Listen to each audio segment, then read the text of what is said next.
Christophe Galtier was seeking to pull Paris Saint-Germain out of their rut when they faced Lille at the Parc des Princes. Parisians had been struggling during a likely season-defining month, but they took the lead here. That man, Kylian Mbappe, on his first start after a recent thigh injury, opening the scoring in the 12th minute. Knocking the ball through the legs of Thiago Diallo and forcing his way in between the defenders before finding the net. Soon after, they would be 2 up. Neymar bringing the ball into the LOSC half, and it would be he who finished the move, converting after a clever assist from Vitinha. 2-0, the league leaders in total control against the team they beat 7-1 away in August. Surely a much-needed victory in the bag. But was it? Lille arrived in the capital on a run of just 1 defeat in 10 league games, and they quickly pulled one back. Andre Gomez's cross headed home by the unmarked Bafode Diakite. Things will quickly start to unravel further. Neymar off injured just after the restart, and then a penalty given away as Marco Verratti was penalised for a shirt pull in the area. Jonathan David, the man to step up, and as reliable as ever, slotting into the bottom corner to level things up just before the hour mark. And from bad to worse for the champions, they were soon behind. 10 minutes later, Gomez sending Jonathan Bomba away with a ball over the top, and the forward firing emphatically past Donnarumma. The mood in the Paris camp surely nearing rock bottom, throwing away a 2-goal lead, set for another disastrous result. But discount champions at your peril, with 3 minutes remaining. A nice 1-2, and then Mbappe doing what he does best, making it 3-3 in the dying seconds. The last time he did that, he and Messi were on opposing teams in a fairly famous match. But with the two combined, there was only one way this match could end. Messi hauled down just outside the box in the 95th minute. Certainly a free kick in Messi territory. And well, I'll leave the rest to the maestro himself. 4-3, the winner in off the post. A Hollywood finish to a blockbuster match. Messi the match winner. PSG get their title defence back on track.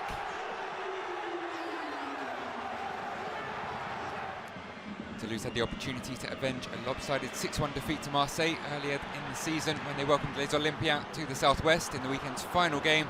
They got off to a flyer, Thijs de Linga stroking the ball home from close range after just 3 minutes. Continuing his recent scoring run, goals in back-to-back games, and 8 in his last 10 in all competitions. Owen would eventually return fire early in the second half. Substitute Ruslan Malinovsky's volleyed shot bouncing back out to Chancel Mbemba, who converted from close range. In the right place at the right time. And Marseille then took the lead on the hour mark. Cengiz Ünder volleying home brilliantly from Jordan Veretou's corner. Questions of offside. VAR saw no reason to rule it out. And Toulouse will be further punished for a mistake whilst trying to play the ball out from the back. Nuno Tavares making it 3.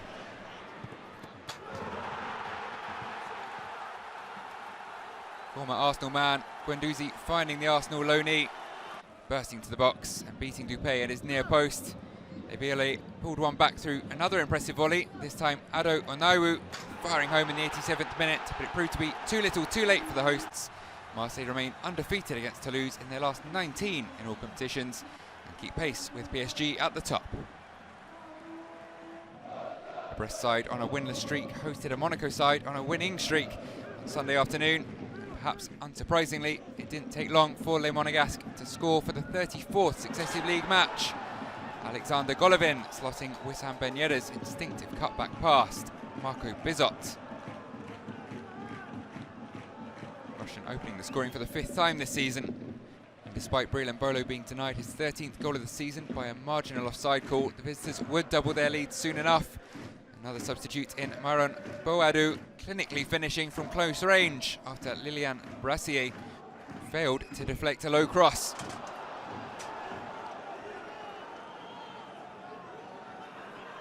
Brest did grab one back in the final 5 minutes. Nicely worked move with some neat passing culminating in Ugo Magnetti picking out Jeremy Le Dueron on the 6-yard line.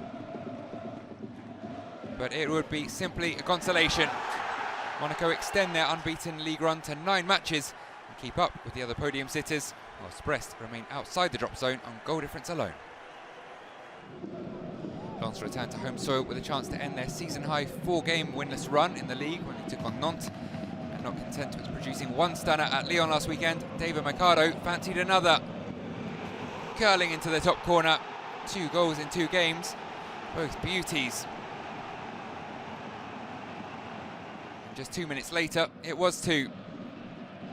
Lens doubling their advantage. A poor clearance in the box from Joao Victor, pounced on by Adrien Thomasson. A January signing with his 2nd in the league for Lens against one of his former sides.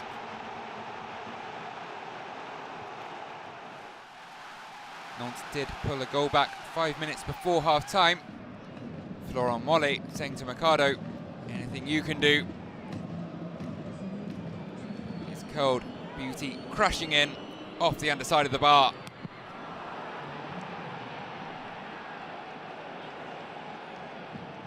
But Lens would restore their 2-goal lead in painful circumstances for the Canaries. Loïs Openda driving into the box, and Charles Traoré, who'd heroically prevented a goal earlier, unfortunately turning the ball into his own net. Lens bounce back and celebrate Francaise' 100th top-flight game in charge by notching up an 11th win in 12 home games.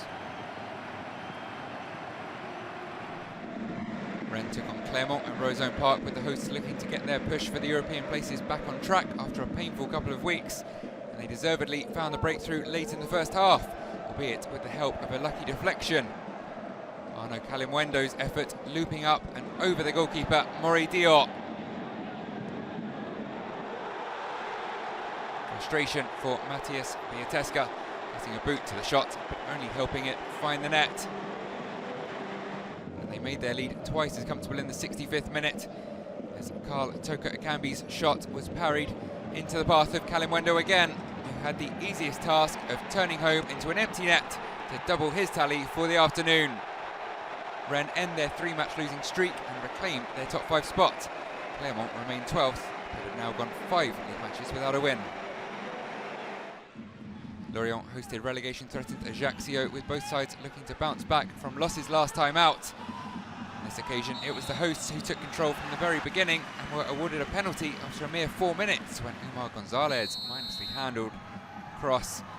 January signing Bamba Dieng, stepping up and confidently converting from the spot for his first goal since his move from Marseille.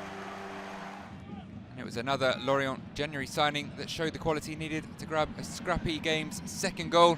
Lyon loanee Romain Fèvre latching onto a loose ball in the box and coolly slotting home his first goal of the season. Les Merlus remained far more clinical than their visitors in the second half. And Julien Ponceau latched onto Dieng's low cross to poke home his first top-flight goal. 3 goals, all first-time goal scorers for Lorient. Also an unprecedented scoreline, just the 3rd time in 19 meetings that these sides have been separated by more than a goal. Lorient emphatically end their winless run and move back within 4 points of 5th place. 2 of Ligue 1 Uber Eats' most informed teams squared off at the Allianz Riviera when Nice played host to Reims. And it was Nice who started brightly in front of their home support, with new signing Terem Moffi still looking for his first goal in red and black, but only finding the side netting. Biggest chance of the game would go to Reims though, after Jean-Claire Dodibo conceded a penalty for a tug on Flo Balogun's shirt. Referee pointing to the spot. So the league's top scorer took on former Leicester hero and Premier League champion Kasper Schmeichel. And it was the keeper who came out on top, guessing right, and then Balogun failing to convert the rebound. Goalless at the final whistle. Perhaps frustration for Balogun and Reims, but that just shows how far they've come under Will Still. AUXERRE were looking to defeat Lyon in a top-flight affair for the first time in over a decade when the 2 sides faced off in the weekend's opening match. The chances of doing so looked slim though when Moussa Dembele's header found the net, despite Ionut Radu getting a touch to the ball. The hosts fought back and they won a penalty shortly after the restart when on loan Bristol City youngster Han Noah Masengo brought down in the area by Sinali Diomande. Up stepped Gaetan PERRIN, who's born in Lyon and began his career at his hometown club. Seemingly no added pressure as he put away the spot kick, somehow squirming through the hands of Anthony Lopez. Incredibly, a second goal would follow just a couple of minutes later. Jubal, the man to apply the finish. AUXERRE claimed their first victory in the league since late October. While we're looking to arrest a slide towards the drop zone when they hosted Montpellier. ESTAC were desperate to claim victory to end a run that had seen them win just one of their last 15 top-flight matches. They remained on the back foot and had the woodwork to thank for remaining level. Arnaud Nordin, with a brilliant volleyed effort, crashed off the underside of the bar. Both sides were reduced to 10 in quick succession. First Papa and Diaga Yade and then Teji Savanier shown straight reds. But despite the loss of their captain, Montpellier found a scrappy winner in the 90th minute, where Kazri reacting quickest to a loose ball. The shot from the 18-year-old, Kazri there to make the most of it. The visitors widen the gap between themselves and the relegation zone to 7 points. ESTAC, though, drop into the bottom 4. In a rematch of the third round of the Coupe de France, Angers returned to La Méno to once again take on Strasbourg. It was Sco who came out on top in the cup thanks to a penalty shootout. But it was Racing who opened the scoring here through Habib Diallo, pulling away from Mia Blazic to poke home Edouard Sobol's low cross.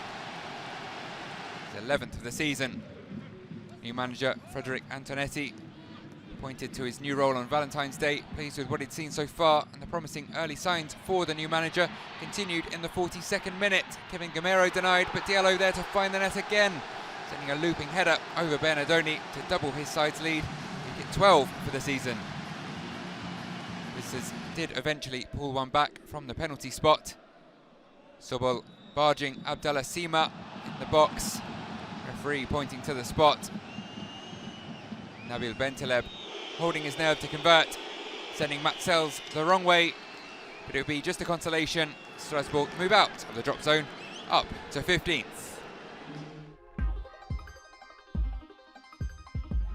Fairly high-scoring week, 31 goals in all, just the one goalless draw. Even the top two conceded 5 between them, though they did score 7 to both narrowly come out on top. And that means the status quo remains at the summit. PSG with a 5-point lead, Monaco and Lens ready to pounce behind OM. Rennes did pounce to reclaim their European spot from Lille.